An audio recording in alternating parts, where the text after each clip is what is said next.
and yeah, Gina. Yeah. I think it's been a long time I've been so nervous for a presentation. Really? Yes. Nice. Yeah? Nice. I'm missing prepared to the. So I feel like I didn't have enough time. It's okay. I'm just explaining. It's all about the getting out of the comfort zone. Yes, I like that too. Don't Right. Is the time on? Yes. Yeah. So, welcome everybody. If you didn't know yet who I am, my name is Sally Boss, and I'd like to talk today about you will learn the most from your unhappy clients.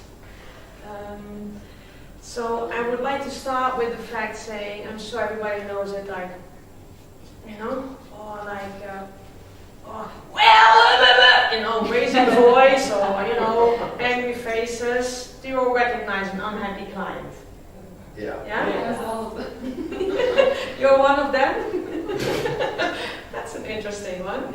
So, you're one of the unhappy clients. Sometimes. Sometimes. So, what do you do if you're unhappy? Oh, I'm trying to control my anger, to tackle my anger, but sometimes I feel so sorry for another party of the service provider or company. So, because I know they're all there, we also run the business, we have our things, we also have our customers. So it's unpleasant, but most important, you really looking for a solution, something that you will be offered to change your mood, to change your overall experience of that particular situation. So you really need something to receive from the service provider. Well, that's a lovely way to explain it, because that's exactly what I would like to talk about today, about the fact saying getting unhappy feedback, or feedback from an unhappy client, that helps normally to get to a solution, right? So that's the topic that I would like to discuss obviously today. So you're talking about it from an unhappy client, so my question is more saying, if you would be in the company and you would have the unhappy client, what would you do? What would you do? So imagine that you with your provider on the phone being totally unhappy. What would you do? I would listen. You would listen? Listen, make a brainstorm in your team to find what's wrong, why it went wrong, and how we can actually solve it. Okay. I would show understanding to the anger of that client in order to let him or her get off steam.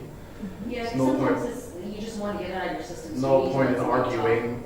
If a person is unhappy about something and angry with your service or your product, there's no point of counter-arguing at that very moment.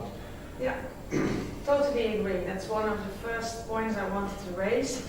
It's the fact of saying, let people speak out first and let their anger get out.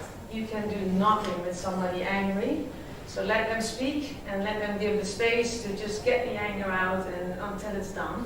Sometimes it means that you would need to just let their anger getting out and saying, okay, I'll get back to you, because you can easily find out if the tone is too much or if it's like, there is no way we're going to talk today.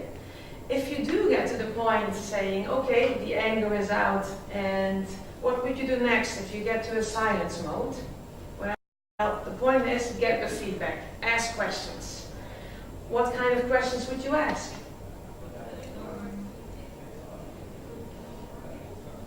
I mean, you can ask, what can we do better? For example? Yeah. What is that one thing that made you upset Yeah. or unsatisfied? I mean, it really depends on if it was a service the person is angry about, or a product, or just maybe even the tone of a behavior or a tone of an email. So the questions then I would ask would depend on, you know, what that was, and then I would definitely listen and further ask questions in order to make the client understand I'm taking you seriously. Well, that's indeed the point. Taking serious, but also get the feedback. Yeah. So I also say, don't ask just only one question, get it done and over with. Try to really go deeper, go to the end and say, okay, I got this little feedback, hey, I can learn more about this, I can learn more about that. Because at the end of the day, like I was saying in the beginning, what can you learn? You can learn the most from unhappy clients because you get feedback. Feedback can be very personal, it can be about people, it can be about services, it can be about products. So it's good also to think about what kind of questions you ask if somebody's angry just about a relationship, you might find out that there's a different drive behind it. So that's also an important thing to look at, saying, okay, get the feedback. If you get the feedback, what do you do with it, right? A lot of times people say, okay, I had this meeting and then there we go, right? I got the feedback, voila, it's done. Okay, he's fine, he got it out. Well, there's the point. It's only useful if you do something with it. Document it, follow up, get your actions out there. If a customer is unhappy about your services, get the feedback about the services and talk with the service department about it. Who of you in the company does really document feedback of clients? We just are starting to do it. Okay. Because we find it very important. Okay. So how do you do it? Well, I guess marketing department has created a survey or kind of a small template to record the testimonials to collect from customers, especially if it's a success case studies and success stories, appreciation from the client. So we're trying to collect and start posting in social media or for future of the company, but it's just the beginning. But it is important. And then you document successes, right? So the key point is not only successes, but also the unhappy part, or let's say, I always call it feedback. Because you see in a lot of companies that they do document when it is a happy story, but not when it is an unhappy one. Again, documenting doesn't mean that you have to share it, let's say, outside of your company. It's for feedback for you. Although some people say bad marketing is the best marketing, so sometimes unhappy feedback can make you famous, but that's not the topic of today. But I think documenting is an important thing, as you all understand. And actually what Alka was mentioning in the water presentation is indeed surveys, and that's the one thing that I would like to add to the fact. I think getting feedback from unhappy clients is good to document. But better even is do customer surveys and find out on time when somebody is unhappy. You can be proactive. You can get the feedback beforehand on happy, unhappy, medium, and work with them directly and make a plan about how to improve. And that would actually be my little summary of saying when somebody is unhappy, follow it up, get to the point and make sure that you have a plan with the person.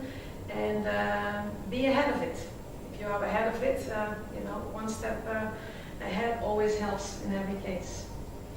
Does that give you good feedback on why unhappy clients are very important to, most important feedback? Yeah? Thank you very much.